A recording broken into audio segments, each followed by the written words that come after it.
So today I want to talk about a topic that has definitely been picking up steam online over the weekend involving the Nintendo Switch 2. Now, the Switch 2 has been out for about 2 weeks or so now, and there's lots of differentiating opinions on the system. Some people absolutely love it. Some people like it. Some people are middle of the road with it. Some people dislike it. Some people absolutely hate it. And I don't think that there's necessarily a right or wrong answer when it comes to things involving whether or not you like the system or not. It's all based on your personal preferences, your experiences, what you value in a video game console, what sort of things you like, what sort of things you don't like. And I like the fact that there are differentiating opinions, because if everyone just loved everything or everyone just hated everything and one person dared to speak up about it and get shunned, like, you just create a society of drones who just all think exactly the same. That's why I don't really care for people that love everything Nintendo does or hate everything Nintendo does, because it creates this weird cult-like mentality on both sides of the coin. Now, the topic at hand that we're going to be talking about today involves Digital Foundry, because Digital Foundry over the weekend put up a 2+ hour review on the Nintendo Switch 2. Now, admittedly, I have not had a chance to watch this entire video, but I did see some segments and clips popping up online that have been a very big talking point for people, and it really boils down to the screen when using the Nintendo Switch 2 in handheld mode. And I want to talk about this because I feel like it plays into a lot of things that I have been talking about on the channel recently when it comes to people believing what they want to believe and seeing what they want to see, because they get validation in some sort of way from another source. So if this is your first time on the channel, be sure to hit that subscribe button. But let's just kind of talk about this. So when in handheld mode, Digital Foundry was not very impressed with the system. They did not like the display, the LCD display that is being used in the system. They had complaints about lag with the screen when in handheld mode, and they had complaints about things like ghosting. Now, what ghosting is where essentially there's like a trail because the refresh rate of the screen isn't matching what the game is putting out there. So you basically get like a little trail or an outline around a character when they are moving, and this is not by design of the game. It is because of the screen itself. It's something that's been prevalent in gaming for a while, but over the years things have definitely gotten a lot better. The PSP was notorious for ghosting, and it's not just like your main character, it can also be involving the backgrounds as well.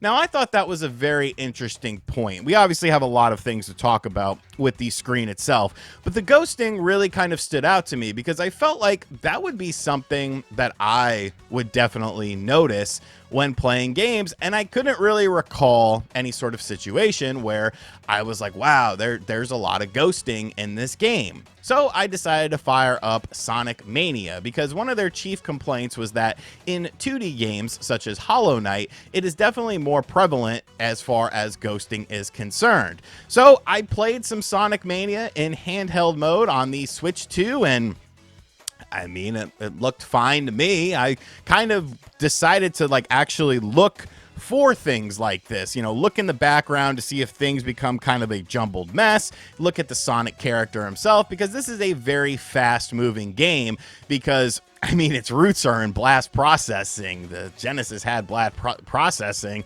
Super Nintendo didn't, but, you know, people still love the Super Nintendo more than the Genesis because they're weirdos.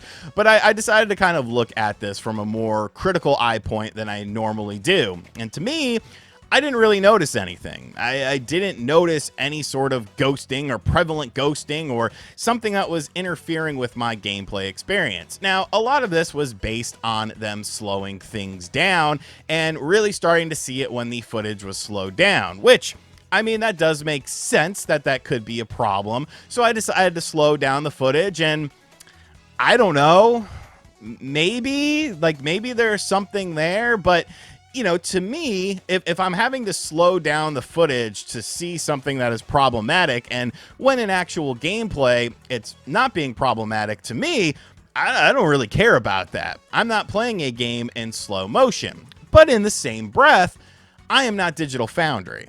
I understand why they would be looking at this from a different lens point than I am. And I'll get into that in just a second. They also had complaints about things like HDR and VRR support when in handheld mode, and I do think that those are things that can be improved. And of course, they had comparisons to like the Switch 1 OLED or the Steam Deck OLED versus the Nintendo Switch 2 screen when put side by side, and the OLED screens definitely look a bit better than the LCD screen. And I don't think anyone would really argue with that when you put something up side by side. But to me, it's kind of like, well, how often am I going to put something up like side by side, like have two handhelds right next to each other? Like, I do agree that the OLED screens definitely do look better than the LCD screen, but I think the LCD screen on its own looks pretty great. You know, you're playing games that you can't play on your Switch 1 on this screen. So yes, the OLED screen might look a little bit better if you have them side by side, but kind of just when it's on its own, to me, I'm fine with it. Like, I'm cool with it. I understand it. And that kind of brings us to the main point of this. People are now looking at this Digital Foundry video and they're like, oh, they had to slow down the footage and they're just being nitpicky, blah, blah, blah. They're paid for by Sony and stuff like that, you know, all this crazy stuff. And I'm just sitting back thinking about this, and it just really drives home the point that I've been trying to make recently, that people will see what they want to see and hear what they want to hear. And if something goes against what they feel about something, automatically it's somebody just hating, or there's some nefarious reason behind it. Because I don't think Digital Foundry is necessarily wrong. You have to remember why Digital Foundry exists. Digital Foundry exists because they have access to technology and tools that the average person doesn't have. These people are top tier connoisseurs when it comes to things like image quality and refresh rates and HDR and stuff like that. These people are an elite group of people, and I'm not trying to like put them on a pedestal or anything, but like, this is their job, is essentially what I'm saying. They are experts in the field, and yes, they do get things wrong from time to time, but for the most part speaking, they know more than the average person does. Their eyes are going to notice things that maybe I wouldn't notice. But if I took the Digital Foundry boys to a basketball game or a pro wrestling event, they're going to see that event from a completely different perspective than I would, because I am more of a connoisseur of these things than probably they are. So it all comes down to how you view things and what your levels of expertise are and what you sort of look for in different forms of media. So they are definitely going to notice things that the average person wouldn't. But that's the beauty of Digital Foundry. Digital Foundry, like, no disrespect to them, I actually like them. I don't know why people think I try to start trouble with them. But the fact that Digital Foundry has become as big as they are when it comes to releasing like tech videos and stuff is really a byproduct of console wars. Because most average people should not care if like there's a one frame drop in something, or, you know, the screen doesn't quite hit the same metrics as other screens on the market. The casual consumer doesn't care about that. Now, if you're interested in it from a perspective of trying to learn about, you know, these different sorts of technology, then I completely get it. But what ends up happening is the byproduct of what Digital Foundry does is create console fanboy wars, because people will go to war over their system of choice. And it's an unfortunate side effect, because Digital Foundry does do great work, and they obviously are experts and have a lot more knowledge about things like, you know, displays and, you know, refresh rates, HDR, frame rates and stuff like that than the average person does, because that's their job, essentially. You know, really, it goes back to what I was saying at the start of the video. It boils down to what you are looking for, what you want out of the system, what you want out of anything. That's the reason why some people like certain games and people dislike certain games. Take, for example, my video from yesterday. I made a GameCube video yesterday being pretty positive about it. Today, MVG makes a video saying, oh, yeah, GameCube needs a lot of work. He sees things that I don't see. I see things that he doesn't see, because he's an old man. Now, jokes aside, you know, I look for different things out of this. than he does, but he's also more of a connoisseur of things like this and probably will notice things I don't really notice with the GameCube Online. Does that mean that he's wrong and I'm right, or I'm wrong and he's right, or we're both wrong? No, it's just our opinions. It's what we look for in something like this. Is the Switch 2 screen the best screen in the world? No, it's not. It could use an improvement. But for most people, I think it's going to be good enough. I don't think most people are going to be noticing things when it comes to the screen, or, you know, potential ghosting issues, or, you know, oh, it looks so much better. You know, if you put a Steam Deck OLED right next to it, like, yeah, the Steam Deck OLED probably does look better. The Switch 1 OLED probably does look better. But the average person isn't going to care. The average person is just playing the games. So, you know, it's an unfortunate byproduct of what Digital Foundry does. I know people think like I try to start trouble with them.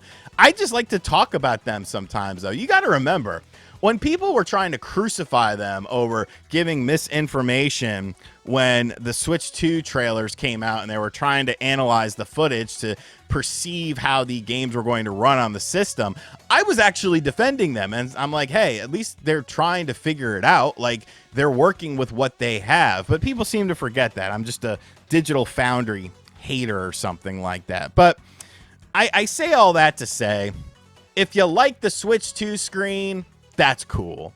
If you love it, that's cool. If you hate it, that's cool. If you're middle of the road, that's cool. There is no right or wrong answer. It all comes down to your personal preference, your experiences, and what you look. And you gotta remember, everyone has different eyes. Those Digital Foundry boys, 2 out of 3 of them wear glasses, while I'm over here with 20/20 vision. Maybe my eyes are better than Digital Foundry. Maybe I should be Digital Foundry. I'm just kidding. Jesus Christ.